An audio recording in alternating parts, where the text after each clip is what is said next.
This is the video for the Specimen paper Econ1 for OCR exam board.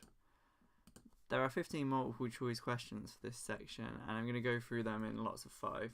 So this one will look at questions 1 to 5.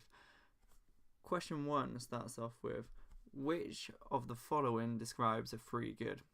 A free good is one that has 0 opportunity cost, and that is just the definition of a free good. So the answer for this question is D. The second question asks, which of the following is a consequence of using money rather than a bartering system? Money is a medium of exchange which can be exchanged with anyone, provided the person that you are exchanging it with still has faith in the monetary system. Barter is whereby I say I will give you X amount of what you want from me in return for Y amount of what you have. So I could give you the goods that I own at the moment, and you could give me the goods that I want. So if I grow carrots, I could swap you carrots for what you grow, such as pears or chickens or something like that. So the answer of this question is C. It decreases the need for a double coincidence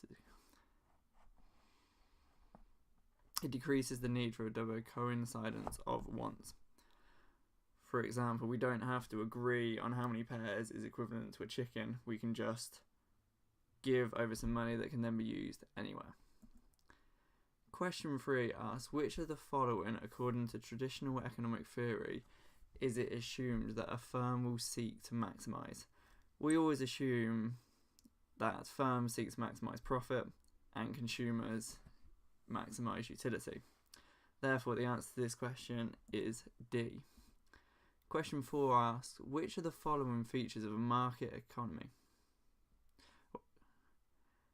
A. Competition ensures product differentiation.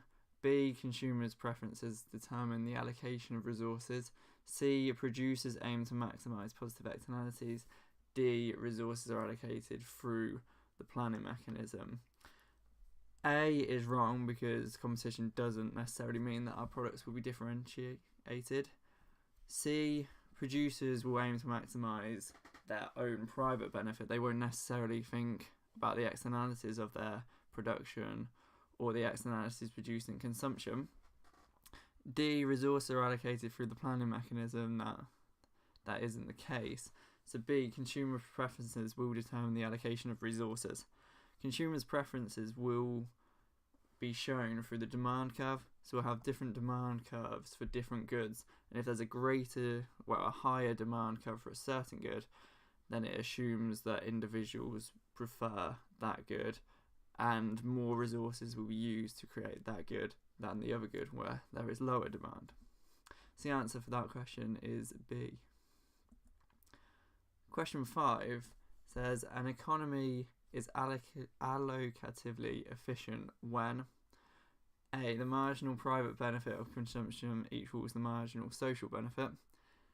Allocative efficient doesn't actually look at whether this is the best allocation for society. It only looks at whether the allocation is the best for consumers and what consumers think they want. So it doesn't necessarily mean that the marginal private benefit will equal the marginal social benefit. Therefore, A is wrong. B. The output produces maximises total consumer welfare. This statement does reflect allocatively efficient. With allocatively efficient, we are looking at what maximises the consumer's preferences, which allocation of resources will be the best for consumer welfare. C is looking about unemployment, and that it's nothing to do with allocatively efficient. If it was productively efficient, then we'll be looking at, are all our resources being used to the maximum? But we're not, so we exclude that one. D, total consumer surplus is exactly equal to producer surplus. That allocatively efficient says nothing about that. So the answer to that question is B.